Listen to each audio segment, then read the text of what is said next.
I'm yours truly, your host and host, Ramon, and of course, it's indeed my honor and privilege to be with each and every one of you. Thank you once again for making us a part of your weekend entertainment, and of course, special acknowledgement to the preceding program before us. As always, it's a pleasure to be a part of the ITV Gold lineup on the weekend basis, bringing to you entertainment in which we have a great variety of programs. We talk about issues, and also we talk to rising stars and also those who are established, whether it's in the field of music, in the field of dance, and also those trying to establish themselves in those fields as well. And also political figures. As always, remember that whenever you want to get in contact with us to talk about the events or also spotlight some of the rising stars in your community, those who are making tremendous strides, be sure to reach us at imran@itvgold.com.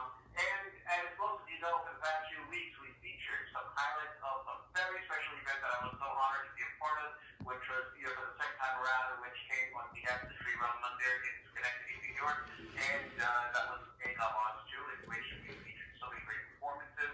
And at that event, I've got to say that one of the main reasons why we decided to do two features of that event was that because all the performances, they were of high quality, and one particular performance featured two very talented sisters that I must say I was very proud to meet them. And we had just happened to casually talk and connect, and we said, well, maybe we could do a feature on you. Then as I looked up, as I was actually doing a little bit of research on them, looking them up, I actually noticed that they put out several dance choreography videos in which one particular, the one I'm going to play right about now, before we even bring them on, has already garnished about 1.2 million views. So we're going to be discussing with both sisters actually, and talking to them about their style and also their journey through dance, and what's so unique actually about them that they have gotten so many views on YouTube. So let's first go to this video, and then we'll be back with you in just a few moments. All right, so now I'm going to come right back, and then that's when we're going to start our conversation, all right? Okay. Okay.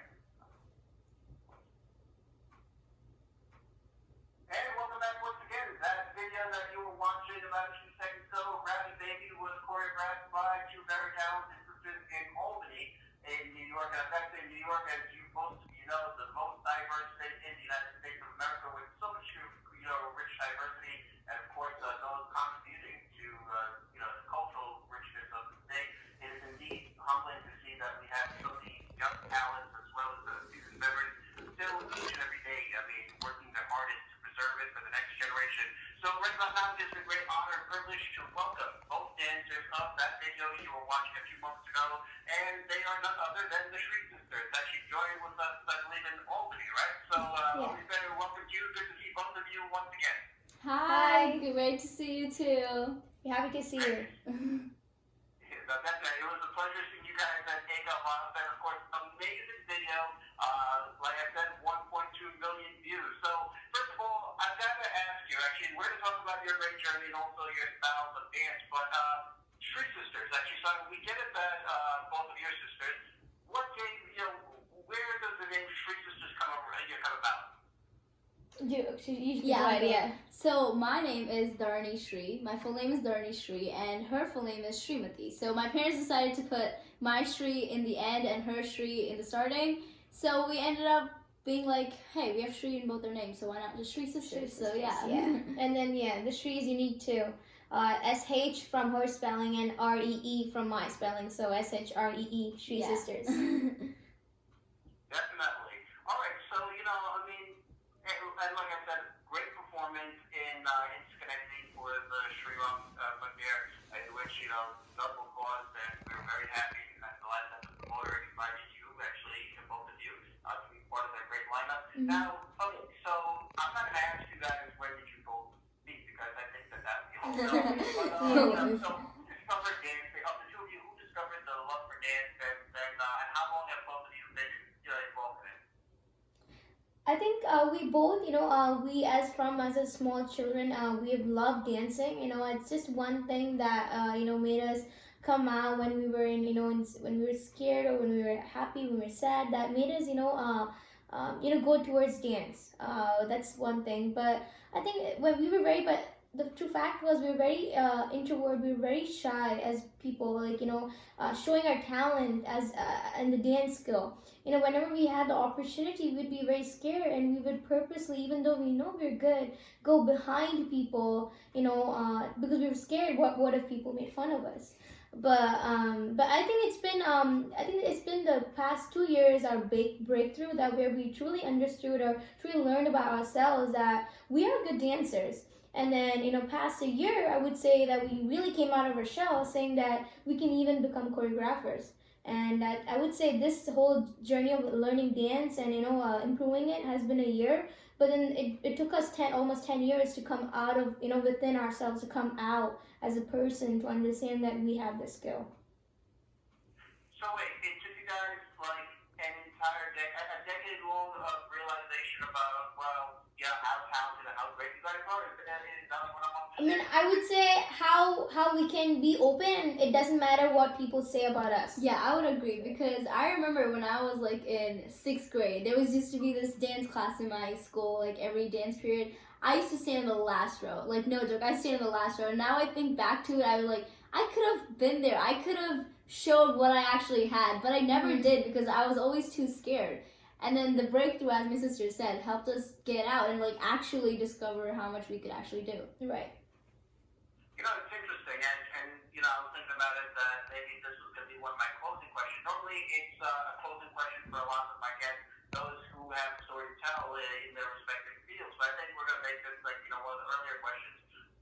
As both of you said that there was this fear and also uncertainty within both of you, and then suddenly after 10 years, now with the breakthrough and everything like that, now you guys really, there's no longer that fear or that uncertainty anymore. So what would you say for like people of your time actually who are very talented, but they're kind of afraid to express themselves, they're kind of afraid to take it to the stage, and there's always that anxiety every time? What would you say to them with the entire 10 years of experience going through that?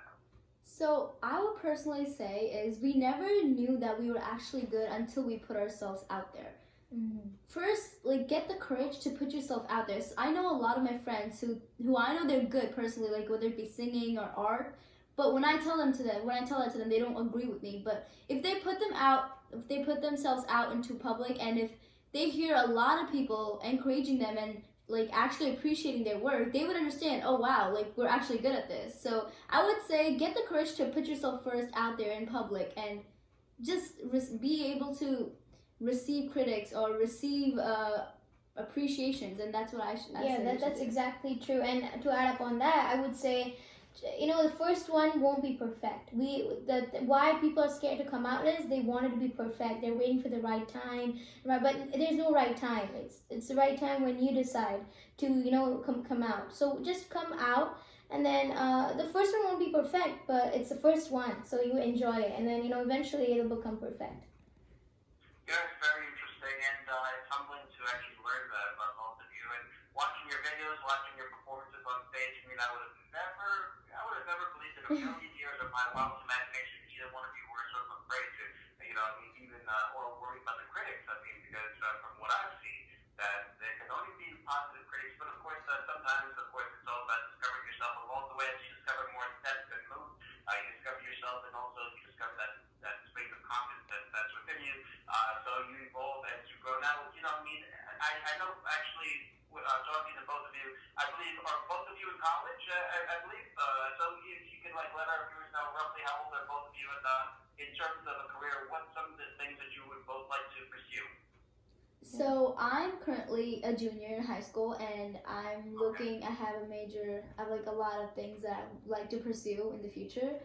And yeah, I go to college. I go to SUNY Albany, and I'm in my second year, computer science major. But dance will also be definitely part of our life, whenever it is. So definitely.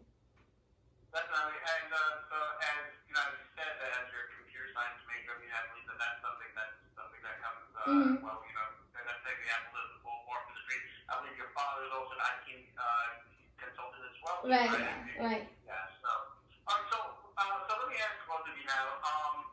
In the era that we are living in, where there's much competition amongst so many groups, musicians, singers, people overall, and a lot of it has to do with social media. media where everyone's marketing themselves, and that's the reason why we have like the competition.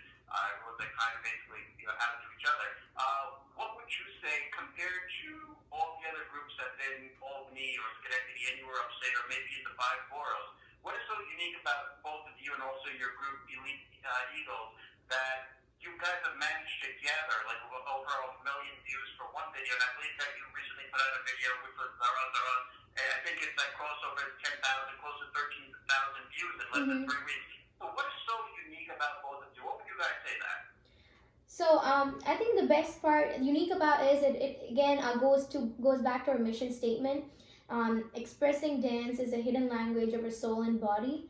When people look at dance as just as a technique or just as a routine to do it, it's just a routine. It's just you do it on some stage and you come back. But then when you truly feel, what you're putting behind it, whether it be a happy song, you feel happy. Whether it be a sad song, you feel that situation, and when you're on, in the character and feeling it, that's what makes a difference. So, we express dance as a hidden language of our body and soul, and that's what we teach our students here to do. Not just not just that we teach them how to routine, but then we teach the value behind it. Dance is it needs discipline. Dance needs discipline. Whether they come in from the time they come in, they have to arrange their shoes in order and they have to be on time. Those are certain values that we focus on, not just a dance routine. Because if it's just a dance routine, it's just one thing. It's not a major change or significance in life. You need that. You need to feel that. You need to put feeling into anything that you do. That to make it sure that it pops out. So any dancer, any music, any field of art, if they feel it, the ones who really feel and are implementing it, you will see those succeeding. And in our videos too, like the video that you said about Zara Zara, we love the snow. We feel, people don't like the snow, but then we love the snow because it's such an amazing climate, amazing situation that nature gives you that you can enjoy and perform outside. So do you want to add up on that? I would love to add on, but I totally agree with my sister. That's why we feel we're special. And adding on to that, I believe the viewers, when you're a viewer, when you're watching something, you would like to watch something that's real, not something that's made up or fake. So whenever we perform or when we try to choreograph, we try to put something that's as real as much as possible, something that comes truly within us. So as talking about the Zara Zara video song, when we're dancing for that, we totally we don't feel the cold or the chillness, but immediately after we stop, we're like, oh snap, this is cold. And so when we're dancing, we're completely in it, and so we put ourselves into it and we make sure that it's as real as possible. Yeah, no, I completely understand you. That was going to be one of my questions I was going to ask. I mean, how did you guys manage to pull that off in the middle of the snow? But it was, I would have to say, it was well choreographed, and one would think about it that, okay, yeah, or actually listening to both of you, that no, I mean, when you're doing that video, you've got to feel cold, but I can relate. I mean, I think that when you're into the middle, or in the middle of something, especially in the art, you lose yourself to the arts and also to everything that comes with it. But for the choreography for a song like Zara Zara and also Ravi Baby and also the Akamari choreography, how many hours or how long would you say it takes for you guys to basically come up with the steps and also the moves and even the videos as well? Right. Zara Zara was a spontaneous one. We have few spontaneous choreography in the channel. Zara Zara was a choreo in 30 minutes, and I think the shoot time took us around 2 hours just because it was cold. And other videos usually the average time I would say 1 hour choreography and then 1 to 2 hours of shooting. So yeah. Definitely.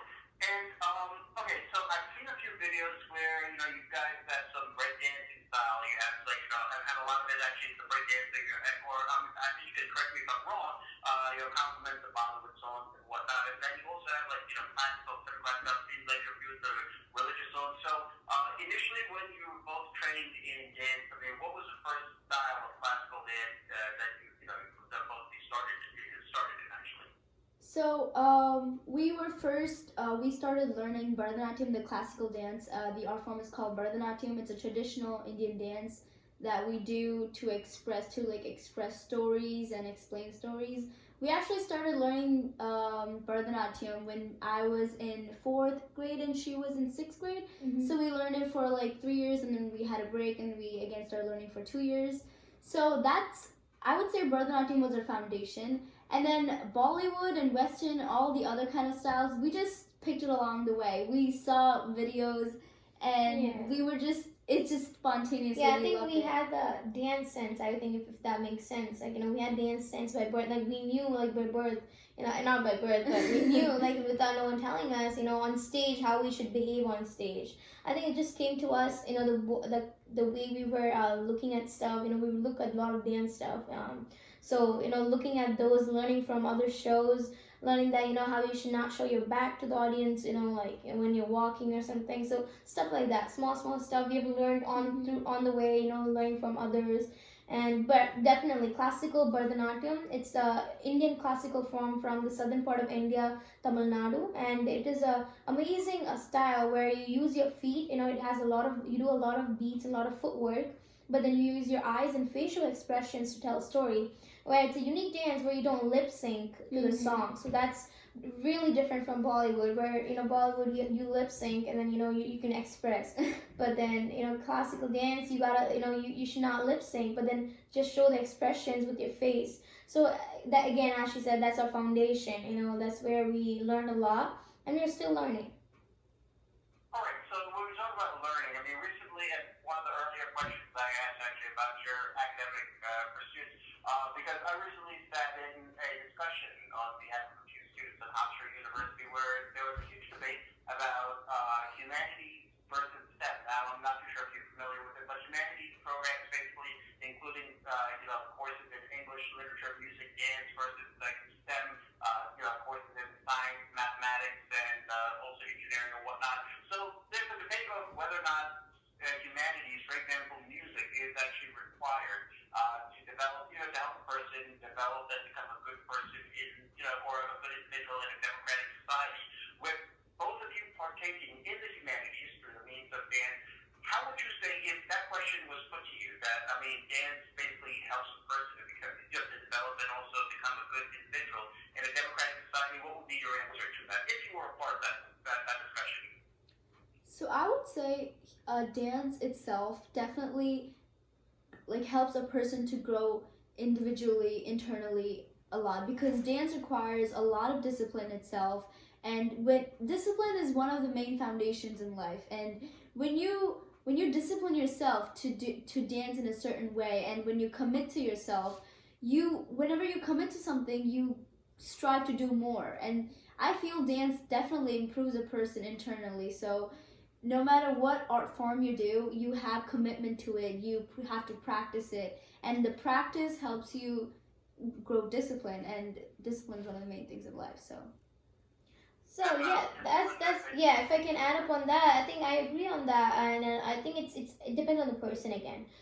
See, we love dance, so I would definitely love dancing when I'm happy, when I'm wanting to get over something. I would dance. Someone loves music, they will listen to music, or someone likes doing math, or someone likes experimenting stuff in physics when they're depending on their mood. So it depends on a person, and actually I would say STEM, whether it be STEM or humanity. But as a normal average human being, I think we should need both. We need to enjoy, so music or dance, any kind of humanity art style lets us connect to the community, whether it be any kind of community, in the US or in India or any country or any community, in fact. So you do need music, the history, because art forms take us back to history.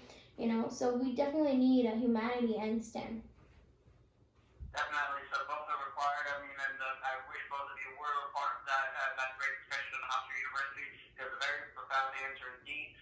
When you talk about the communities and also you're taking us back to the roots of many people from that event where I attended, where I saw both of you perform, majority, I would say predominantly the audience with West Indian people who hail from Guyana, now residing here in North America. But the roots, their ancestry dates back to India, and of course for you, both of you, your Indian origin.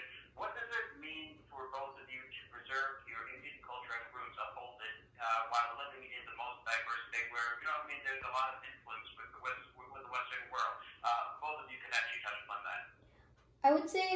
is my identity.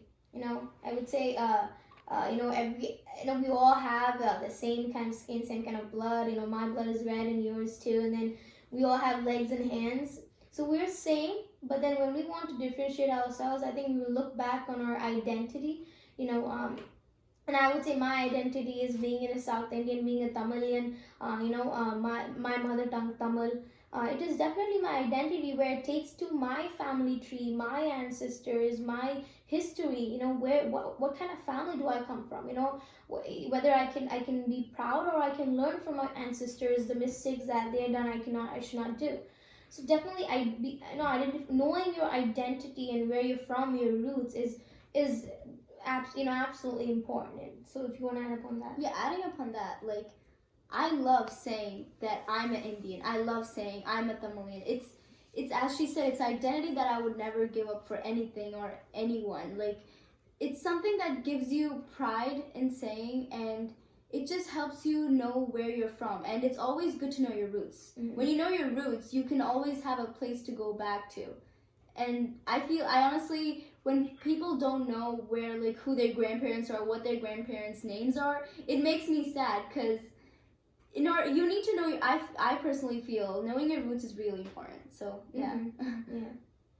All right, as we're talking about knowing your roots, which I have to say I'm very grateful to both of you that you are actually not only knowing your roots, but also encouraging more and more young ones of your generation to learn about their roots and, of course, preserve it, carry it forward for the next generation.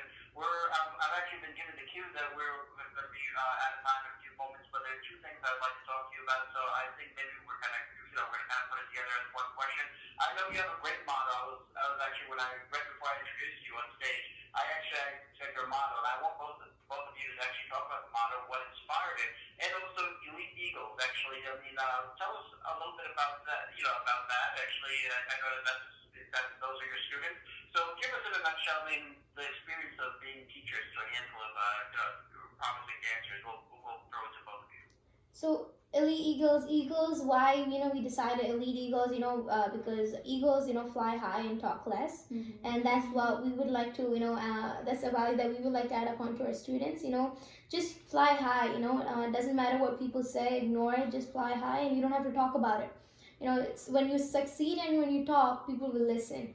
But then when you're just trying to succeed, when you're trying to talk, they're not going to listen to you. They're just going to put you down. So just fly high first, and then we can talk. So I think that's the main idea behind that. And if you want to add up on the students. Oh yeah, and also expressing our motto, which is expressing dance as the hidden language of the soul and body. So as we were talking about in the starting, how when we dance, we try to keep it real. We try to show what's actually inside us. Mm-hmm. So that's what we try to teach our students too. To whenever you dance, don't just do it from the outside, do it from the inside. Mm-hmm. And that's when you truly impact anyone, no matter what you're doing. When you truly do something from the inside, that's when it has a true impact on someone else. And coming to the part of teaching people, so I also go to Bharatanatyam dance class, as I was telling you. So I realized how it felt for my own teacher when I behaved in a certain way. So teaching kids was a really fun experiment. Like in the starting, it was tough, I'm not gonna lie. I mean, kids are amazing, but they give you the hardest moments. So it really helped us learn personally. It helped us learn a lot in how to deal with people, how to deal with children, how to go in their pathway. And it also taught me how I should behave to make my teacher's life easier. Yeah, and it taught us how to behave with kids and how to really engage them. We like engaging them, and so in fact in class we tell them to give up inputs and ideas, because it takes creative mind to put a choreograph together, and kids have a lot of creativity. We're not the teachers to say, oh, it's our choreography, our rule. No, that kills the whole motto. We want to get what is inside from them. Them giving their inside true values to the community. And because of this, we're happy to say that we've been adding amazing value to the kids and to amazing value to the Albany community here, where people have truly understood, our dance can be just more, it can be more than just, like few steps to one song on stage, right? It can be more than that. It could be expressing yourself, letting yourself out to the people and showing what you really are without even talking. Well, throughout this discussion. I've had a great time speaking with the Shree sisters, in which we learned that we were reminded about the importance of discipline. We learned a lot about creativity, values, roots, tradition, and of course, expressing yourself and being modest. Actually, I think that in a very humble way, their motto actually conveys the message of modesty and humility. So I do want to say thank you to them. So Shree sisters, I've got to say thank you so much. And in our final few moments, I'm going to give it to both of you and hand it to both of you, in which you can let our viewers know how they can go about basically watching some of your videos, getting in contact with you, and any final message to all our viewers for the holiday season and also aspiring dancers, you can go right ahead and do so at this time. So thank you for having us on ITV Gold. It's our pleasure.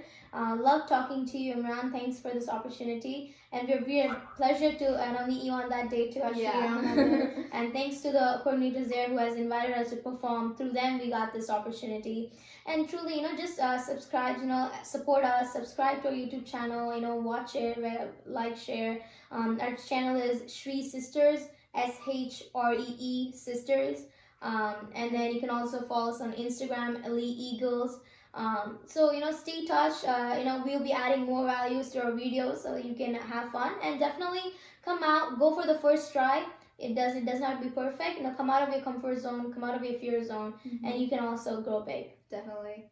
And thank you, Imran, for having us here. It really meant a lot. And also, if you would, audience watching this, if you would like us to do certain covers, or if you have any recommendations, please DM us or email us in camshreesisters, camshreesisters@gmail.com. We are always open to new critics and new recommendations. Awesome. Merry Christmas and Happy Happy holidays. Christmas. And happy holidays, yeah. Happy holidays. One of the things I've got to say that as earlier I touched upon evolution, that once afraid of critics, now open to critics, and that's how we grow and that's how we evolve. So Shree sisters, on that note, let me congratulate both of you, and I can't wait to see more choreography from both of you. All the very best. My regards to your parents, and of course keep actually flying, actually keep rising, and continue to inspire more and more people to be just like yourselves and preserve the roots and culture. Thank you so much for these few moments. Thank you. Thank you. Thank you. Happy holidays once again. And special thank you to the entire team of ITV Gold and also everyone responsible for ensuring that we're able to get this program on air today, in which we had a very wonderful conversation with the Shree sisters. This is yours truly officially now taking your leave. Looking forward to seeing you right here, same time, same place.